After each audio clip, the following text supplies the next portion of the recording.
नहमदुहु व नुसल्ली अला रसूलिहिल करीम अम्मा बाद बिस्मिल्लाहिर्रहमानिर्रहीम अस्सलामु अलैकुम व रहमतुल्लाहि व बरकातुहू।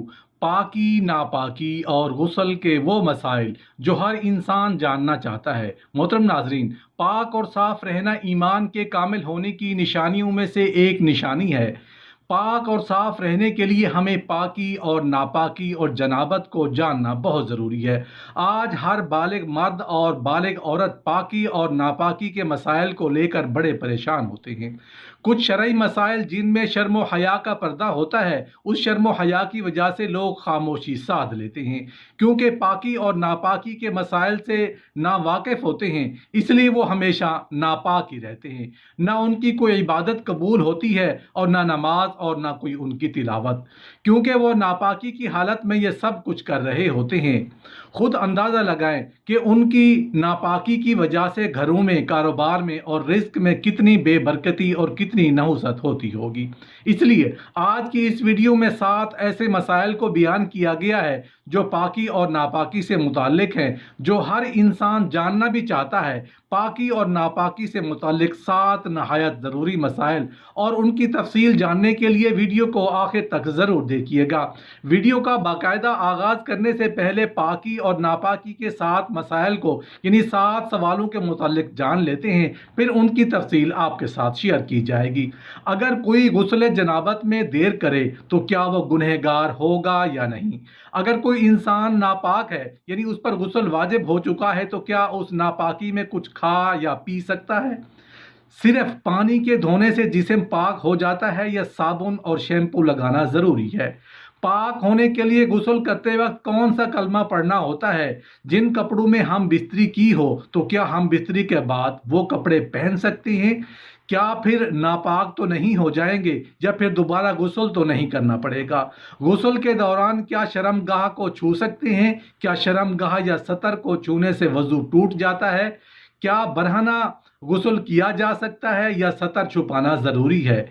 जब पाक होने के लिए गुस्ल करते हैं तो क्या सतर छुपाना ज़रूरी है या बगैर कपड़े के ही गुस्ल कर सकते हैं?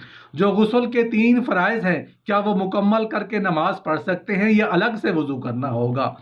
क्या शौहर और बीवी एक साथ गुस्ल कर सकते हैं? क्या शौहर भी अपनी बीवी की शर्मगाह को दे सकता है? क्या ऐसा करना जायज़ है या नहीं?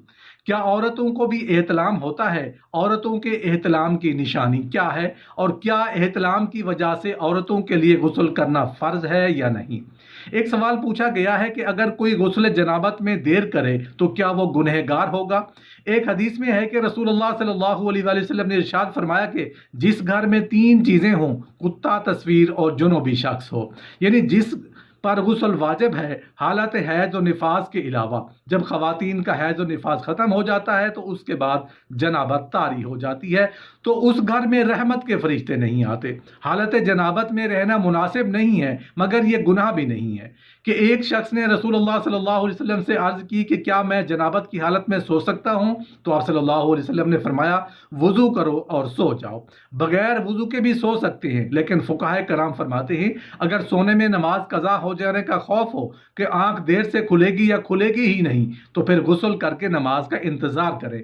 ये मसला उसी वक्त होगा जब टाइम मुख्तसर होगा, या फिर आपको पता है कि आप बहुत गहरी नींद सोते हैं, इतनी आसानी से आपकी आंख नहीं खुलती, तो फिर इंतज़ार करना वाजिब होगा कि वो गुस्ल करके नमाज अदा करे। खसूसन फजर की नमाज के मामले में ऐसा ही होता है।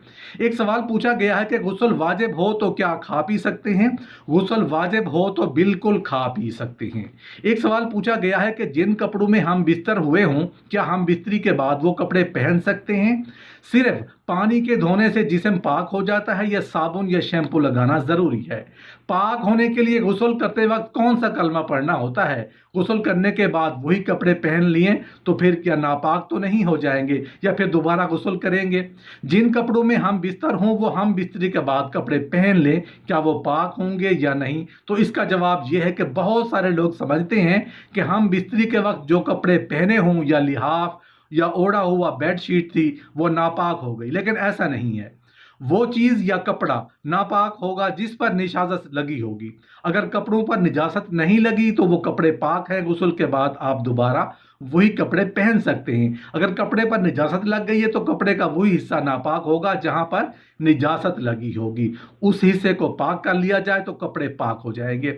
पूछा गया है क्या गुस्ल के बाद नमाज पढ़ सकते हैं या अलग से वुज़ू करना होगा? इसका जवाब ये है कि गुस्ल में 3 चीज़ें फ़र्ज़ हैं।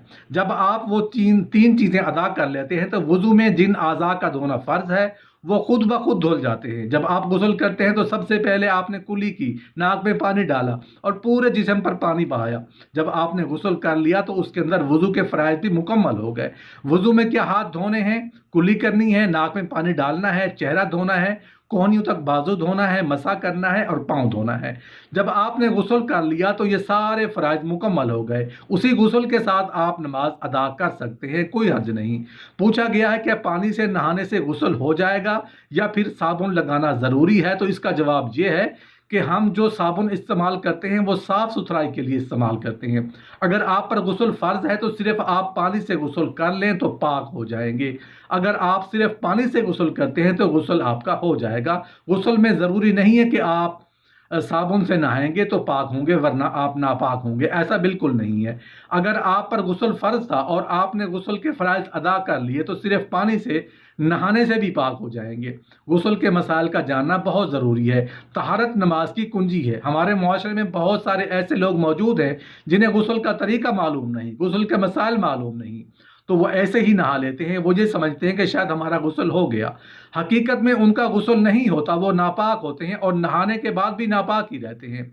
गुस्ल में 3 चीज़ें फ़र्ज़ हैं: कुल्ली करना यानी गरगरा करना, नाक में नरम हड्डी तक पानी डालना और पूरे बदन पर पानी बहाना। मसनून तरीका तो यही है कि सबसे पहले वुज़ू कर लें, उसके बाद दाएं कंधे पर, फिर बाएं कंधे पर, फिर पूरे बदन पर सर से लेकर पाँव तक पानी बहा लें। जिस्म का कोई भी हिस्सा बाल बराबर भी खुश्क ना रहे।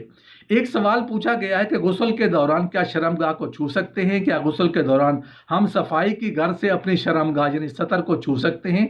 नीज़ क्या शर्मगाह को सतर को छूने से वज़ू टूट जाता है या नहीं? गुस्ल करते हुए शर्मगाह या सतर को हाथ लगा के ही धोया जाता है। अगर शर्मगाह या सतर को हाथ नहीं लगाएंगे तो धोएंगे कैसे? शर्मगाह पर जहाँ भी नापाकी लगी हो उसको हाथ लगाकर अच्छे तरीके से धोना चाहिए और जहाँ नापाकी लगी हो उसको धोना चाहिए। इसके बाद हाथों को अच्छी तरह धोना चाहिए। बुखारी और मुस्लिम की हदीस में है कि आप सल्लल्लाहु अलैहि वसल्लम पर जब गुस्ल फ़र्ज़ होता तो आप सल्लल्लाहु अलैहि वसल्लम सबसे पहले जहाँ निजासत लगी होती अच्छी तरह से हाथ साफ़ करते थे। उसके बाद आप सल्लल्लाहु अलैहि वसल्लम अपने हाथ मुबारक को ज़मीन पर रगड़ कर अच्छी तरह साफ़ करते थे। ये खुद इस बात की दलील है कि मनी जो है वो नापाक होती है। हज़रत आयशा रज़ी अल्लाह तआला अन्हा फरमाती हैं कि रसूलुल्लाह सल्लल्लाहु अलैहि वसल्लम के जिस हाथ पर मनी लगी होती थी तो उसको ज़मीन पर रगड़ कर साफ़ करते थे। ये रसूलुल्लाह सल्लल्लाहु अलैहि वसल्लम का तरीका है कि आप जब वॉशरूम जाएं तो जहाँ जहाँ पर जिस्म पर गंदगी लगी है उसको अच्छी तरह से धोएं, उसके बाद हाथ को अच्छी तरह से धोएं। अब जैसा कि हमारे यहाँ ज़मीन पर मिट्टी नहीं होती तो हम साबुन से अच्छी तरह से हाथ धोएं तो वो पाक हो जाएंगे। अगर साबुन की सहूलत मौजूद नहीं है तो खाली पानी से अच्छी तरह धो लें तो पाक हो जाएंगे। एक सवाल पूछा गया है कि क्या बरहना गुस्ल किया जा सकता है या सतर छुपाना ज़रूरी है? जब पाक होने के लिए गुस्ल करते हैं तो क्या सतर छुपाना ज़रूरी है या बग़ैर कपड़े के ही गुस्ल करके, या नीज़ जो गुस्ल के 3 फ़राइज़ हैं क्या वो मुकम्मल करके नमाज पढ़ सकते हैं या अलग से वज़ू करना होगा? शरीयत में नहाते हुए सतर छुपाना ज़रूरी नहीं है। सतर छुपाना लोगों के लिए ज़रूरी है कि वो लोग ना देखें। ज़ाहिर है इंसान दरवाज़ा बंद करके ही गुस्ल करता है, तो ऐसी सूरत हाल में अगर आप बरहना होकर नहाते हैं तो इससे कोई फ़र्क नहीं पड़ता, ये बिल्कुल जायज़ है। अगर आपने गुस्ल के 3 फ़र्ज़ पूरे कर लिए तो अलग से गुस्ल करना ज़रूरी नहीं है। अफजल ये है कि पहले वज़ू करें फिर गुस्ल करें, सुन्नत के मुताबिक बेहतर तरीका है। अगर आपने वज़ू नहीं किया और गुस्ल के 3 फ़र्ज़ पूरे कर लिए तो अलग से वज़ू करने की ज़रूरत नहीं है, उसी गुस्ल से वो नमाज अदा कर सकते हैं। एक सवाल पूछा गया है क्या शौहर और बीवी एक साथ गुस्ल कर सकते हैं? क्या शौहर अपनी बीवी की शर्मगाह को देख सकता है? क्या ऐसा करना जायज़ है या नहीं? मुस्लिम शरीफ की हदीस मुबारक है कि उम्मुल मोमिनीन हज़रत आयशा सिद्दीक़ा रज़ी अल्लाह तआला अन्हा फरमाती हैं कि मैं और मेरे आका रसूलुल्लाह सल्लल्लाहु अलैहि वसल्लम एक ही बर्तन से गुस्ल किया करते थे और रसूलुल्लाह सल्लल्लाहु अलैहि वसल्लम उस बर्तन से पानी लेने में मुझ पर सबकत ले जाते। मैं अर्ज़ करने लगती, या रसूलुल्लाह सल्लल्लाहु अलैहि वसल्लम थोड़ा पानी मेरे लिए भी छोड़ दें। इस हदीस मुबारक से मालूम हो रहा है कि शौहर और बीवी का एक साथ गुस्ल करना शरीयत में बिल्कुल जायज़ है। इसमें किसी भी किस्म جسم کی کوئی کراہت یا ممانعت بالکل بھی نہیں ہے۔ دوسرا مسئلہ کہ کیا شوہر اپنی بیوی کی شرمگاہ کو دیکھ سکتا ہے یا اس طرح بیوی اپنے شوہر کی شرمگاہ کو دیکھ سکتی ہے یا نہیں۔ مسئلے کی روح سے دیکھنا تو بالکل جائز ہے، لیکن اگر تقوی اور حیا کی بات کی جائے تو ام المومنین حضرت عائشہ صدیقہ رضی اللہ تعالیٰ عنہ فرماتی ہیں کہ اللہ کی قسم، نہ تو رسول اللہ صلی اللہ علیہ وآلہ وسلم نے میرے جسم کو دیکھا اور نہ ہی میں نے کبھی رسول اللہ صلی اللہ علیہ وآلہ وسلم کے جسم اطہر کو دیکھا۔ یہ ادب اور تقوی ہے، لہٰذا دیکھنا تو جائز ہے، دیکھ سکتے ہیں۔ شوہر اور بیوی ایک دوسرے کے جسم کے کسی بھی حصے کو دیکھنا چاہیں تو دیکھ سکتے ہیں، چھونا چاہیں چھو سکتے ہیں، اس میں کوئی حرج نہیں ہے، لیکن یہ بات ادب کے خلاف ہے، اور بالخصوص جب میاں بیوی ہم بستری کر رہے ہوں تو اس وقت اس چیز سے احتیاط برتنا بہتر ہے، کیونکہ اس کے متعلق علماء کرام نے لکھا ہے کہ اس سے ایک تو نظر کے کمزور ہونے کا خطرہ ہے، دوسرا یہ کہ اگر شوہر اور بیوی ہم بستری کے دوران ایک دوسرے کی شرمگاہ کو دیکھتے ہیں تو اس سے جو اولاد پیدا ہوگی اس کے بے حیا ہونے کا خطرہ ہے۔ اس لیے بہتر یہی ہے کہ میاں بیوی ایک دوسرے کی شرمگاہ کو نہ دیکھیں۔ ایک سوال پوچھا گیا ہے کہ کیا عورتوں کو بھی احتلام ہوتا ہے؟ عورتوں کے احتلام کی نشانی کیا ہے؟ اور کیا احتلام کی وجہ سے عورتوں کو بھی غسل فرض ہوگا یا نہیں؟ مردوں کی طرح عورتوں کو بھی احتلام ہوتا ہے۔ مسلم کی ایک حدیث مبارکہ ہے کہ حضرت انس بن مالک رضی اللہ عنہ نے فرمایا کہ ام سلیم رضی اللہ عنہا نے رسول اللہ صلی اللہ علیہ وآلہ وسلم سے پوچھا، اگر عورت خواب میں وہ دیکھے جو مرد دیکھتا ہے تو آپ صلی اللہ علیہ وآلہ وسلم نے فرمایا جب عورت ایسا دیکھے تو غسل کرے۔ ام سلیم رضی اللہ تعالیٰ عنہ نے کہا کہ مجھے شرم آئی، میں نے کہا کیا ایسا بھی ہوتا ہے، یعنی عورت کو بھی احتلام ہوتا ہے؟ تو رسول اللہ صلی اللہ علیہ وسلم نے فرمایا بے شک ہوتا ہے، ورنہ بچہ عورت کے مشابہ کیوں کر ہوتا ہے؟ مرد کا نطفہ گاڑھا سفید ہوتا ہے اور عورت کا پتلا زرد، پھر جو اوپر جاتا ہے یا بڑھ جاتا ہے بچہ اسی کے مشابہ ہوتا ہے۔ اس حدیث مبارکہ سے 3 سوالوں کا جواب مل رہا ہے۔ ایک یہ کہ عورتوں کو بھی احتلام ہوتا ہے، دوسرا یہ کہ عورتوں کے احتلام کی نشانی یہ ہے کہ عورت کی منی یعنی جب اس سے شہوت کے ساتھ پتلا اور زرد رنگ کا پانی خارج ہو تو یہ عورت کا احتلام ہوتا ہے، اور تیسرا یہ کہ احتلام کی صورت میں مردوں کی طرح عورت پر بھی غسل کرنا ضروری ہے۔